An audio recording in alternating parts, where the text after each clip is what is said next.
ज्ञात है ज्ञानारी को कैसे पराजित करना है। मुझे तत्काल बताओ अनुज।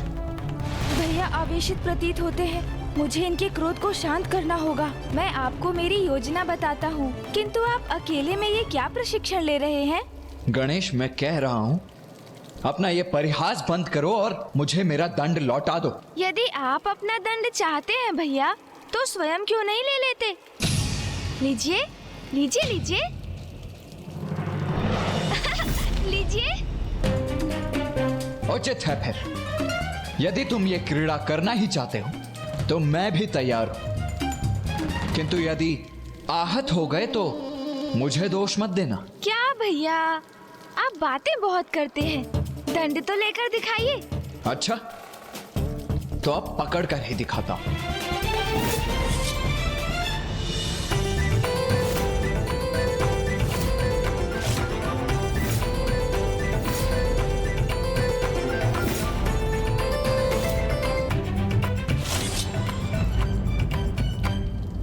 हाँ गणेश, ये अच्छा दाव था, किंतु अब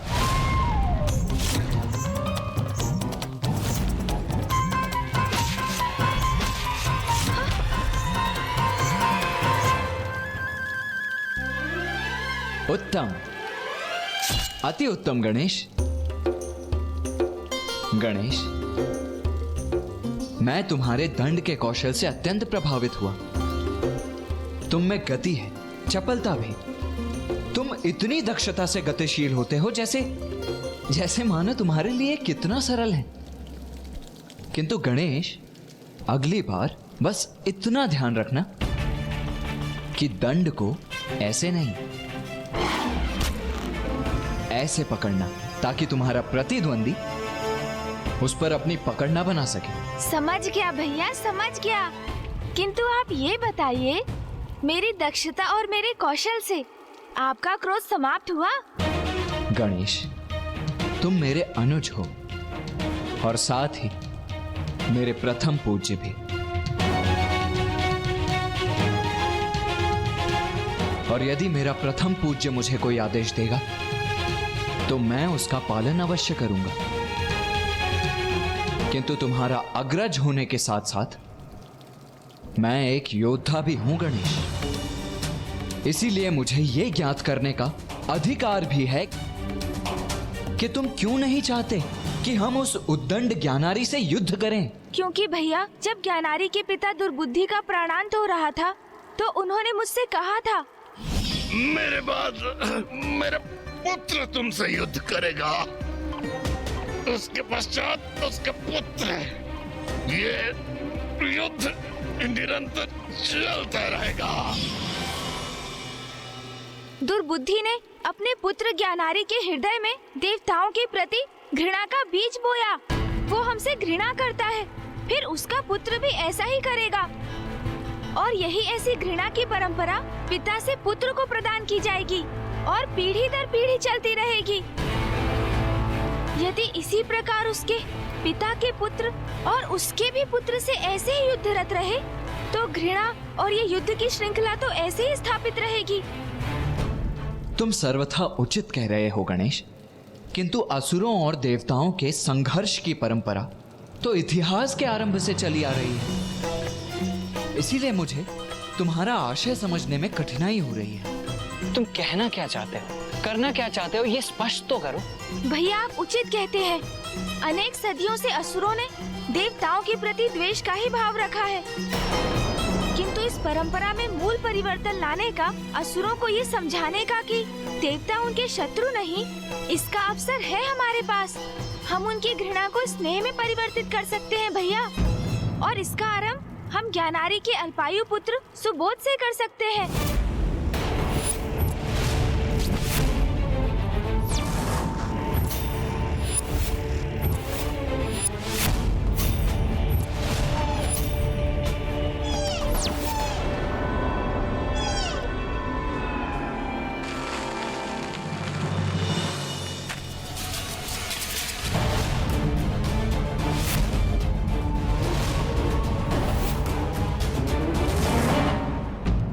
भैया, असुरों से व्याप्त घृणा स्नेह में परिवर्तित कर उन्हें निर्मल बनाने के कार्य का आरंभ हम ज्ञानारी के पुत्र सुबोध से करेंगे।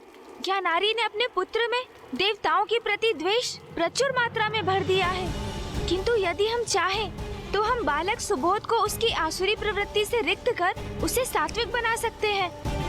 और यदि हम ऐसा करने में सफल हो गए तो फिर देवता और असुर शांति के साथ विचरण कर सकेंगे भैया। गणेश, शांति से मुझे भी कोई विरोध नहीं है, किंतु किसी असुर को उसकी आसुरी प्रवृत्ति से दूर ले जाना, उसे सन्मार्ग पर चलने की प्रेरणा देना बड़ा ही विकट कार्य है।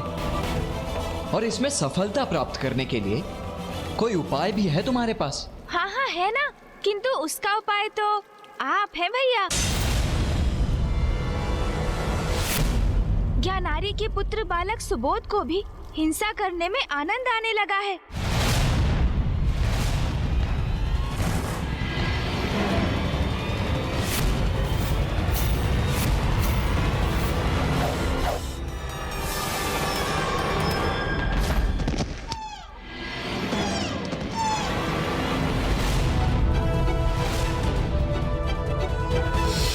किंतु भैया, ज्ञानारी पुत्र असुर बालक सुबोध में अभी भी बाल्य सुलभ सरलता है, जिसे जिस दिशा में ढाला जाए वो ढलता चला जाएगा।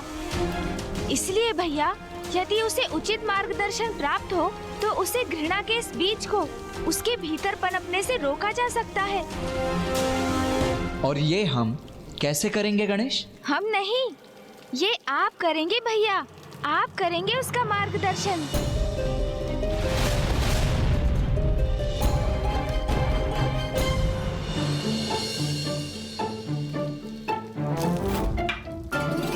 मैंने तुम्हें रुकने की अनुमति दी क्या? मुझे पाठ सिखाने चले थे असुर युवराज सुबोध को। ये बनेंगे वो भी मेरे गुरु। भैया, आप एक उत्कृष्ट गुरु हैं। आप कितने धैर्यवान हैं। अभी कुछ ही समय पूर्व हम आपस में ही उलझ रहे थे, किंतु मुझसे क्रोधित अथवा मेरे साथ स्पर्धा में बहने के स्थान पर आप मेरा ही मार्गदर्शन कर मुझे विजय की युक्ति समझा रहे थे। हाँ गणेश, ये अच्छा दाव था।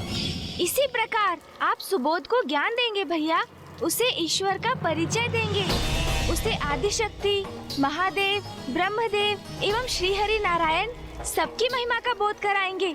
गणेश, तुम चाहते हो कि मैं बालक सुबोध को शिक्षा प्रदान करूं, किंतु उसके लिए तो मुझे उसके साथ समय व्यतीत करना होगा ना। और ये संभव कैसे होगा? वो एक असुर राजकुमार है। उसकी माता अपने पुत्र को किसी के साथ ऐसे कहां छोड़ेगी?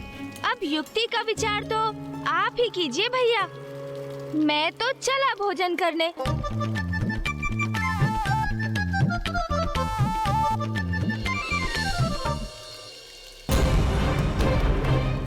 उचित है अनुज, यदि इसमें देवताओं और असुरों के मध्य व्याप्त शत्रुता को मिटाया जा सकता है तो मैं सुबोध का मार्गदर्शन अवश्य करूंगा।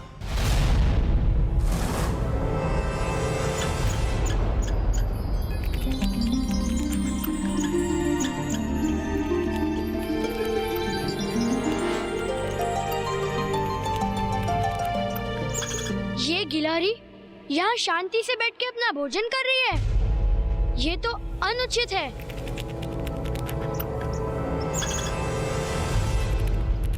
अभी ना इसका अंत कर देता हूँ।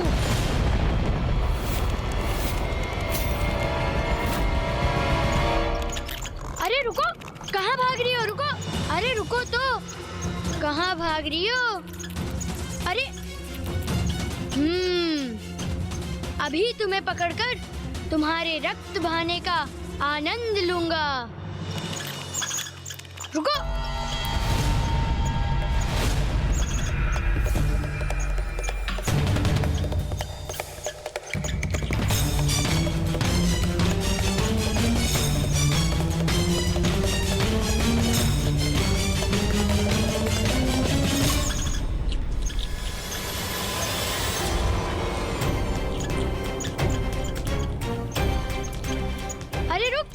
अरे ये अरे भाग गई। उस दुष्ट गिलहरी का पीछा करते करते ये मैं कहाँ पहुँच गया?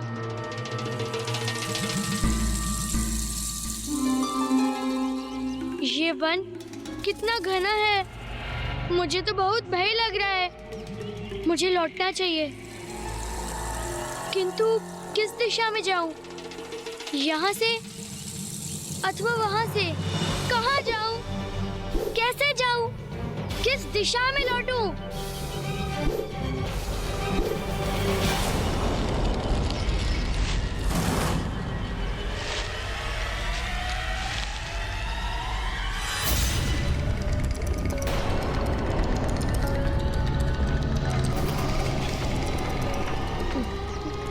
माँ!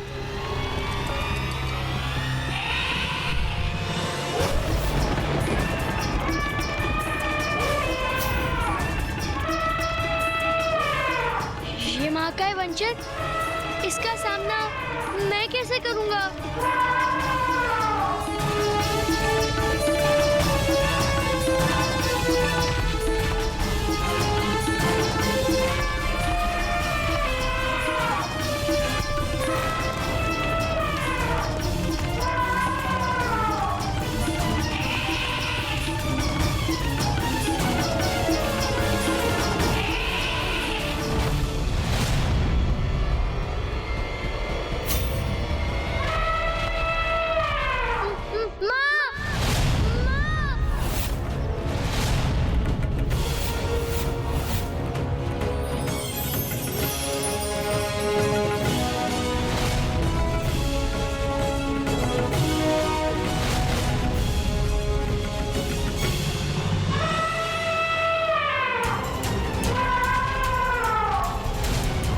हाँ, अभी उचित समय है।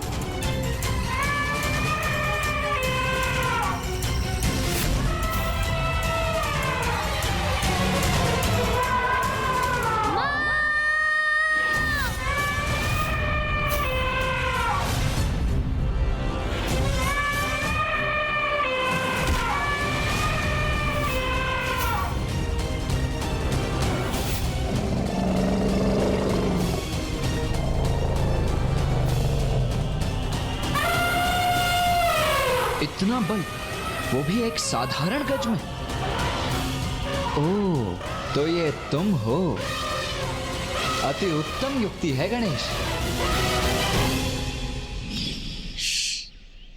भैया,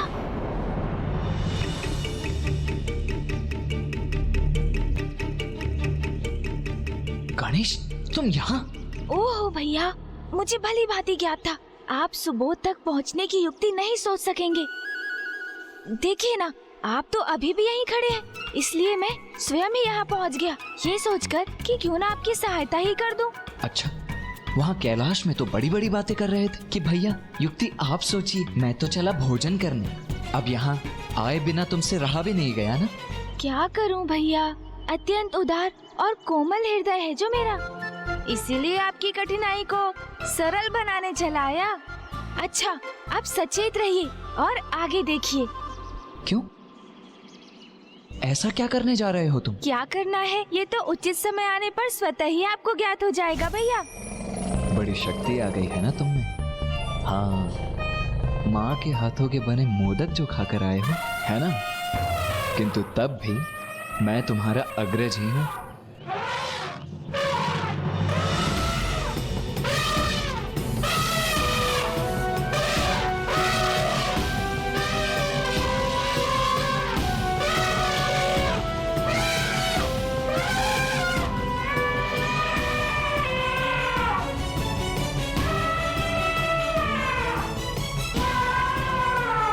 भैया, आपको भी अपनी शक्ति का प्रदर्शन करना ही था ना, तो अब वो मुझे भी करना ही होगा।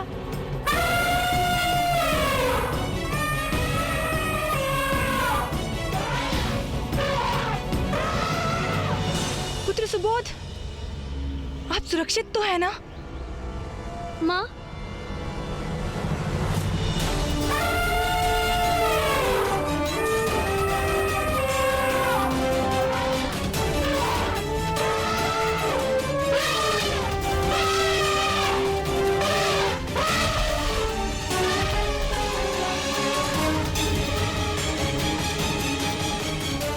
गज को शांत कर दिया इन्होंने। गणेश, अब इस क्रीड़ा का अंत भी कर देते हैं। हाँ भैया।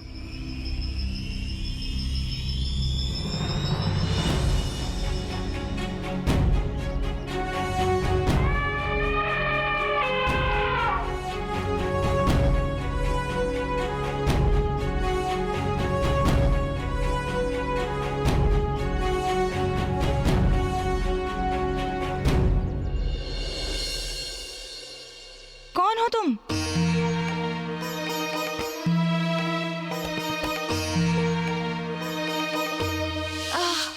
भैया ने कितना परिश्रम करा दिया मुझे। मुझे कैलाश शीघ्र पहुंचकर अपना उदर पुनः भरना होगा। मैंने पूछा कौन हो तुम?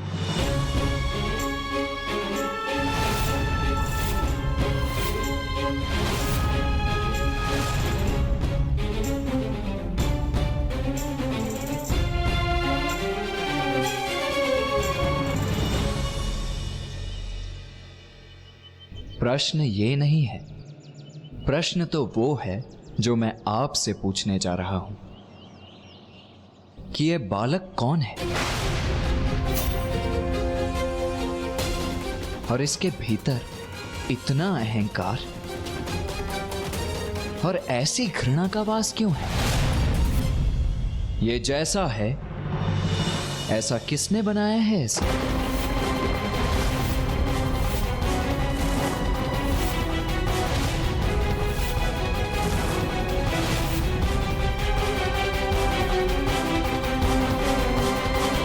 ऋषिवर, मैं असुर महारानी दकिनी हूँ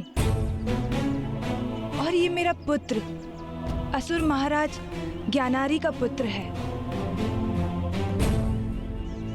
ये मेरे प्रश्न का उत्तर नहीं है, असुर महारानी देवी दकिनी।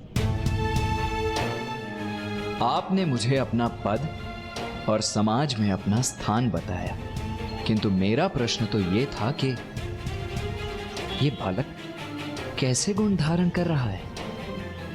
इसका व्यक्तित्व किस दिशा में जा रहा है?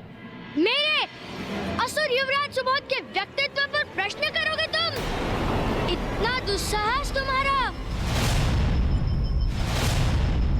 जब दो बड़े गंभीरता से परस्पर संवाद कर रहे हो तो बालकों को मध्य में बोलने की धृष्टता कदापि नहीं करनी चाहिए। समझ गए ना बालक?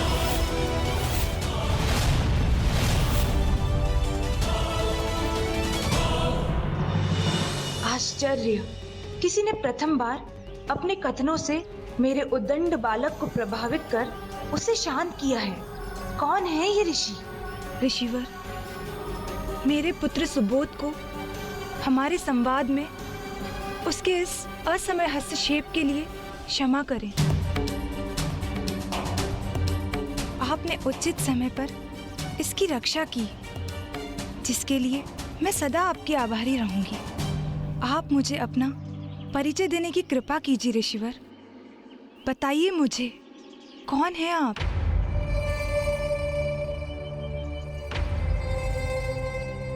मैं ऋषि स्कंद हूं देवी। अपना तप संपन्न कर मैं अपने गुरुकुल के लिए एक उपयुक्त स्थान ढूंढ रहा हूं। ऋषिवर, तब तो आपकी चिंता का निवारण हो गया। आप अपना गुरुकुल यहीं स्थापित कर लीजिए। इसी प्रकार मेरे पुत्र सुबोध को आपसे शिक्षा प्राप्त करने का सौभाग्य भी प्राप्त होगा। माँ, पूर्व में ही मेरे दो गुरु हैं, तो मुझे किसी अन्य गुरु की क्या आवश्यकता? और वैसे भी ऐसा क्या है जो कोई गुरु मुझे सिखा सकता है? मुझे तो सब ज्ञात है। बालक सुबोध, यदि तुमने अपने गुरुओं के सिखाए पाठ को आत्मसात किया होता तो तुम्हें अवश्य ज्ञात होता कि कोई शिष्य अपने गुरु का चुनाव नहीं करता, अपितु ये तो शिष्य का सौभाग्य होता है कि उसका उचित गुरु उसको शिष्य के रूप में स्वीकार करता है।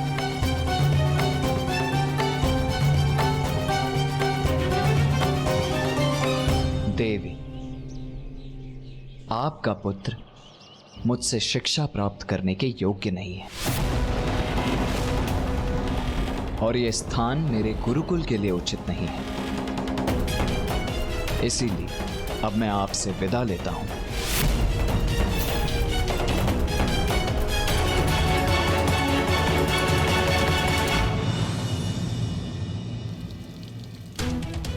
संपूर्ण देव और असुरों का भविष्य अब आपके ही हाथ में है भैया।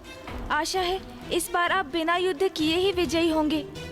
पुत्र, मैं तुम्हारी माँ हूँ जो तुम्हारे भविष्य को सर्वश्रेष्ठ बनाना चाहती है।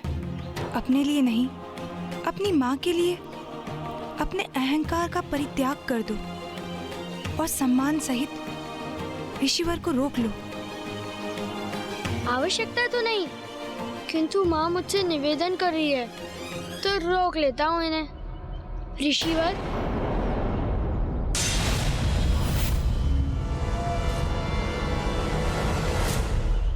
मुझे क्षमा कीजिए और कृपा कर मुझे अपने शिष्य रूप में स्वीकार कीजिए।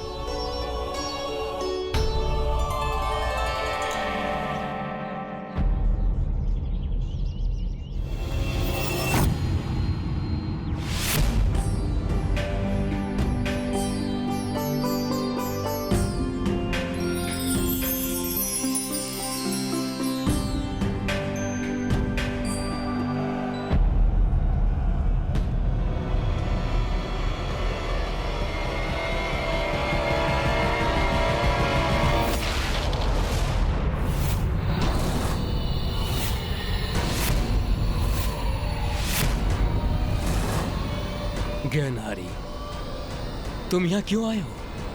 ब्रह्मदेव, आज प्रश्न आप नहीं, मैं पूछूंगा। बताइए मुझे, कहाँ है गणेश? कहाँ छिपा है वो? ये तो बड़ी उत्तम बात है ज्ञानहारी। तुम्हारा गणेश को ढूंढना तो सर्वथा उचित है। गणेश को ढूंढना तो ईश्वर को ढूंढने के समान है और ईश्वर को ढूंढना तो प्रत्येक प्राणी का परम लक्ष्य होना चाहिए। प्रवचन नहीं ब्रह्मदेव, उत्तर चाहिए मुझे। मैं किसी ईश्वर को ढूंढने नहीं निकला हूँ, गणेश चाहिए मुझे। बताइए, कहाँ स्थित है वो? आइए, आइए ऋषिवर, गुरुकुल में आपका स्वागत है। ऋषि स्कंद, अब से आपको यहीं इसी गुरुकुल में स्थित रहना है।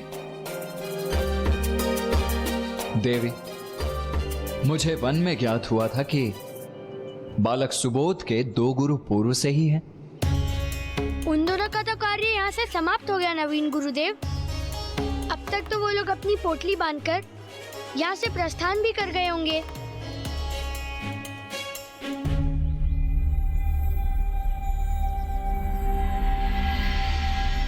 महारानी दकिनी,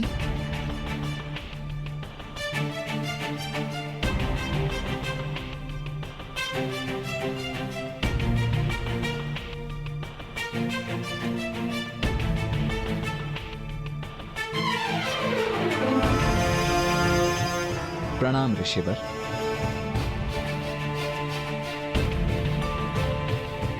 प्रणाम प्रणाम। ऋषि हरित, ऋषि अद्वैत, ये है ऋषि स्कंद, जिन्होंने सुबोध को शिक्षा देने का मेरा निवेदन स्वीकार किया है। ऋषिवर, आप दोनों को कहीं प्रस्थान करने की आवश्यकता नहीं है। आप दोनों यहीं रहकर बालक सुबोध की शिक्षा में मेरा हाथ बटा सकते हैं। ऋषि स्कंद, युवराज सुबोध तो अत्यंत ही बुद्धिमान और विवेकी बालक हैं। बुद्धिमान तो मैं हूँ। 2 गुरुओं को एक साथ यहाँ से प्रस्थान करने पर विवश जो कर रहा हूँ। किंतु कदाचित हम ही उन्हें शिक्षा देने में अक्षम हैं। ऐसे किसी व्यक्ति ने इस धरा पर जन्म ही नहीं लिया जो युवराज सुबोध का गुरु बन सके। जैसे मैं इन गुरुओं को यहाँ से भगा रहा हूँ, शीघ्र ही ये नवीन गुरु भी भागते दिखाई देंगे।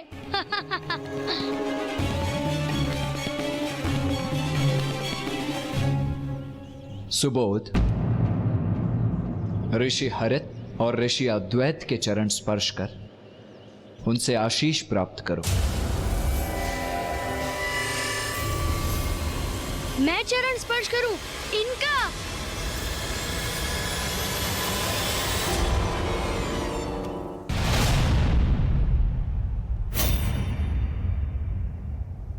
प्रिय, क्या तुम्हें यहाँ कहीं गणेश दिखाई दे रहा है? नहीं नाथ, गणेश तो कहीं दिखाई नहीं दे रहा। लो, तुम्हें अपने प्रश्न का उत्तर प्राप्त हो गया। गणेश तो यहाँ ब्रह्मलोक में कहीं नहीं है। बस! मुझे मूर्ख समझा है क्या?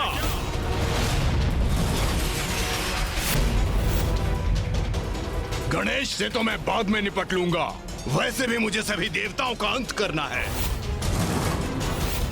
तो क्यों न मैं आप दोनों से ही आरंभ करूं? क्यों न मैं आप दोनों से ही आरंभ करूं? क्यों न मैं आप दोनों से ही आरंभ करूं?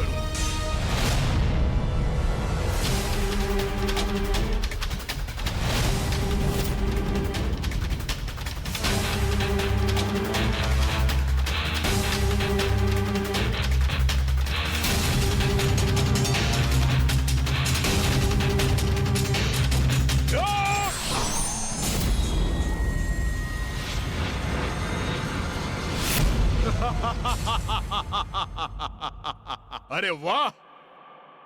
इतना भीषण आतंक है मेरा कि सभी भयाक्रांत हो रहे हैं मुझसे।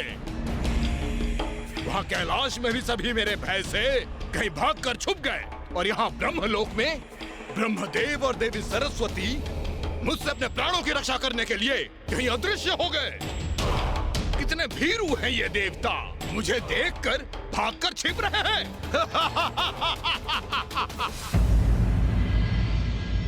ये तुम्हारे गुरु रहे हैं। इन्होंने तुम्हें शिक्षा प्रदान की है और अब तुम एक नवीन गुरु के साथ अपनी शिक्षा की नवीन यात्रा प्रारंभ कर रहे हो। इसीलिए अपने गुरुओं का आशीष प्राप्त करना तो तुम्हारे लिए अति आवश्यक है। आपको ज्ञात भी है आप क्या कह रहे हैं?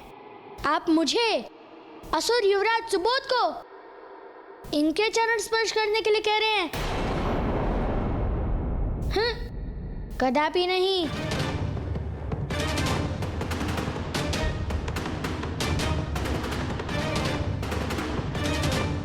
पुत्र, मुझे आशा है तुम वही करोगे जो उचित है। कदाचित माँ मेरे इस व्यवहार से असंतुष्ट प्रतीत हो रही है, किंतु एक साधारण से ब्राह्मण के चरण मैं असुर युवराज होकर भला कैसे स्पर्श कर सकता हूँ?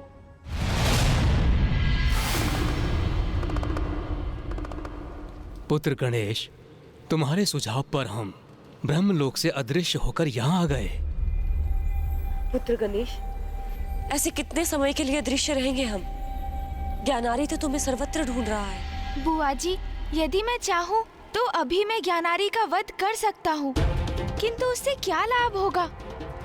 ज्ञानारी के वध से ज्ञानारी का पुत्र सुबोध देवताओं से प्रतिशोध लेने के लिए प्रेरित होगा, हम पर आक्रमण करने आएगा, और ये परस्पर घृणा, शत्रुता, रक्तपात की श्रृंखला अनंत काल तक निरंतर चलती रहेगी। घृणा से घृणा का अंत नहीं हो सकता, वो मात्र प्रेम से हो सकता है, स्नेह से ही संभव है ये।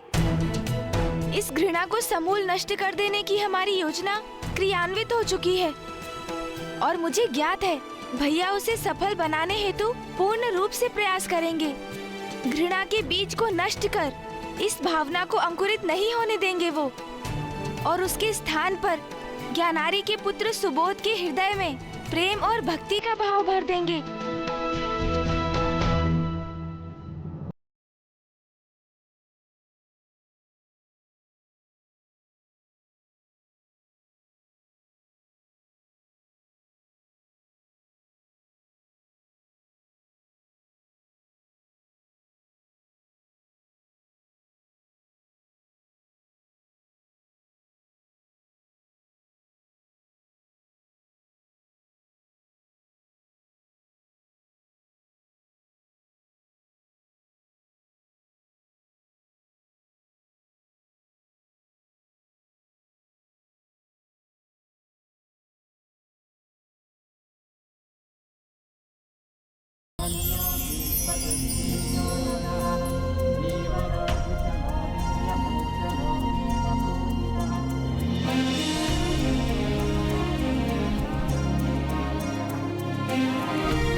कृतार्थ रहो, संपन्न रहो, समृद्ध रहो।